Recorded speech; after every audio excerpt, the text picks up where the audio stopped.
おはようございます。ケンです。今日は日曜日ですので、先週1週間に出てきたテスラのニュース、これを整理していきたいと思います。今日はテスラオーナーの方、そしてテスラ株に投資をされている方が知っておくべきポイントを5つに絞って解説をしていきます。それでは順番に見ていきましょう。まず最初はテスラ株の話からです。今週のテスラ株ですが、非常に重要な価格帯にいます。それが$400ラインです。先週の株価を振り返ると$405付近に行き、そして$400を割り込み、現在は$390前半まで下げてきています。この$400っていう価格は単なる数字ではありません。テクニカル的にも心理的にも多くの投資家が意識しているラインです。現在のチャート構造をシンプルに整理するとこうなります。長期ではまだトレンドは崩れていません。中期では調整トレンドです。そして短期では売り圧力が少し強くなっています。つまり今のテスラ株は長期投資家と短期トレーダーの資金がぶつかっている状態です。こういう局面はマーケットの分岐点になることが多いです。ここから上に抜けていくのか、それとももう少し調整するのか、今はまさにその判断が市場で行われている段階と言えるかもしれません。では次に見ておきたいのがロボタクシーのニュースです。これはテスラの将来を考える上でかなり重要な話になります。最近テスラのロボタクシーサービスの料金が変更されました。1マイルあたりの料金が約 40% ほど値上げされています。これだけを聞くと少しネガティブなニュースのように聞こえるかもしれません。しかしビジネスの世界では価格が上がるっていうのは必ずしも悪いことではありません。通常需要が弱い時には価格が下がります。そして需要が強い時には価格が上がります。つまり今回の値上げはロボタクシーの利用が想定以上に増えている可能性を示しているとも考えられます。もしロボタクシーが本格的に普及するとテスラのビジネスモデルは大きく変わります。これまでのテスラは車を販売する会社でした。しかしロボタクシーが普及すればテスラは交通サービスを提供する会社になっていきます。つまり自動車メーカーから交通インフラ企業へと進化する可能性があるわけです。そしてロボタクシービジネスと深く関係しているのがサイバーキャブです。サイバーキャブはテスラが開発しているロボタクシー専用の車です。この車は通常の車とはかなり違います。ハンドルがありません。ペダルもありません。そして2人乗りです。つまり人が運転することを前提にした車ではなく、完全自動運転専用の車として設計されています。報道によるとテスラはこのサイバーキャブの生産ラインを準備していて、将来的には週に数百台レベルの生産能力を目指しているとも言われています。ここで重要なのはロボタクシーっていうビジネスはソフトウェアだけでは成立しないという点です。どれだけ自動運転の技術が優れていても街を走る車両の数がなければネットワークは作れません。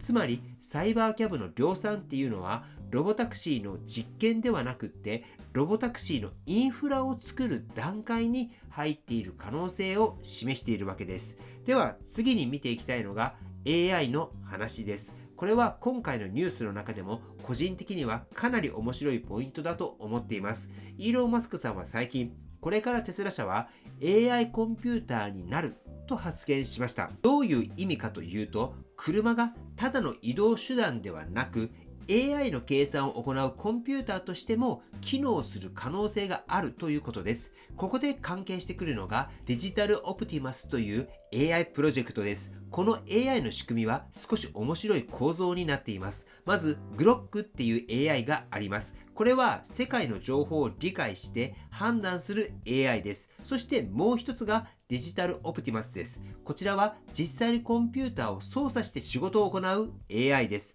つまり簡単に言うとグロックが考えてデジタルオプティマスが手を動かすという構造です。もしこの仕組みがテスラ社でも動くようになると車は単なる乗り物ではなくなります。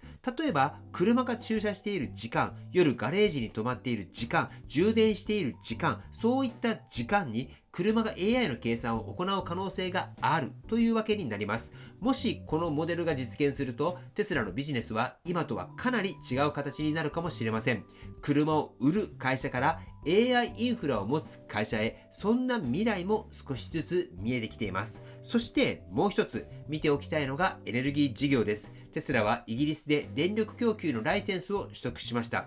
これによりテスラは家庭や企業に直接電気を販売できるようになります。ここで重要なのは、テスラのエネルギービジネスは単独で存在しているわけではないという点になります。テスラには太陽光発電があります。パワーウォールという家庭用バッテリーがあります。そして EV があります。これらを組み合わせると一つのエネルギーエコシステムが出来上がります。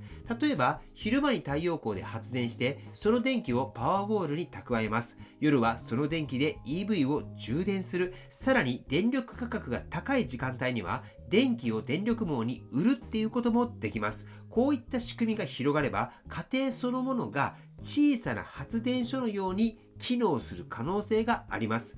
これは仮想発電所って呼ばれるものではありますけれども、テスラはすでに一部の地域で実際に運用しています。もしこのモデルが世界中に広がれば、テスラは EV メーカーという枠を超えてエネルギーインフラ企業になっていく可能性っていうのもあるんです。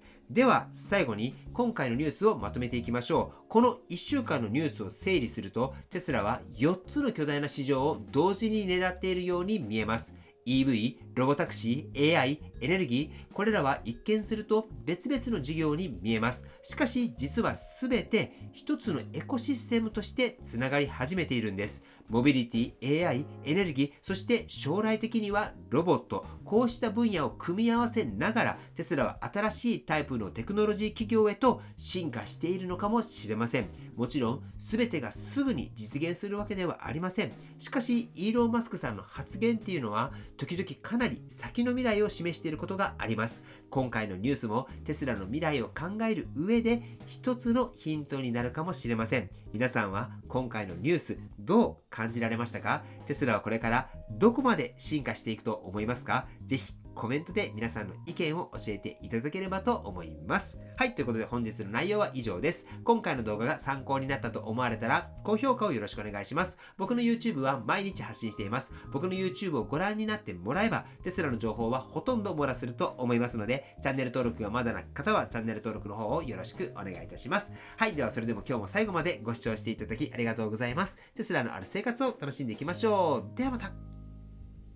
通信です。本日は日曜日ですので、テスラのアンケートの結果、こちらを見ていきたいと思います。先週の結果ですが、テスラ株は先週末は 396.73 ドルで、今週末が 391.2 ドルということで、正解はわずかではありますが、下がるが正解となっております。そして今回は512票いただいております。ありがとうございます。結果ですが、上がると答えられた方が一番多くて 52% ですが、結果は下がるでしたので 34% の方が正解となっております。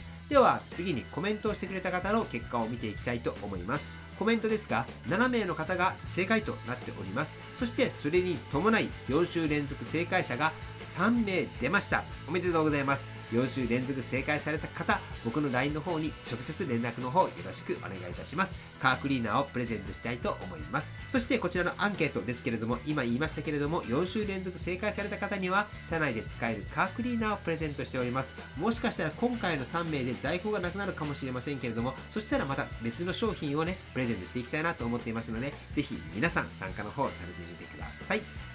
そしてこちらのアンケートですが、趣旨として2つあります。まずは株式投資の難しさ、これを実感してもらうということです。株式投資は株価予想などいろいろとあると思いますが、実際に毎週やることでその難しさがわかると思います。そして株式投資で上がるのか下がるのか、それがわかる人なんていないっていうことも実感ベースでわかると思います。しかし毎週行い、自分はこういった理由から上がると思う、下がると思うと毎週考えることで自分の中の分析力も上がると思います。僕の YouTube ではテスラ株投資をされている方も非常に多く視聴されていて、投資をする際には何かしらの根拠や分析を持って投資をすると思います。その時に毎週自分なりの分析をすることは役立つと思います。ぜひ僕の YouTube を通じて毎週このアンケートは行っていますので、分析力アップ、そして他の方のコメントもぜひご覧になってみてください。そうすることで、そういった視点もあるのかと勉強になると思います。そしてコメントを通じて参考になるコメントがあったら、いいねボタンを押してあげたり、コメントに返信されたりされてください。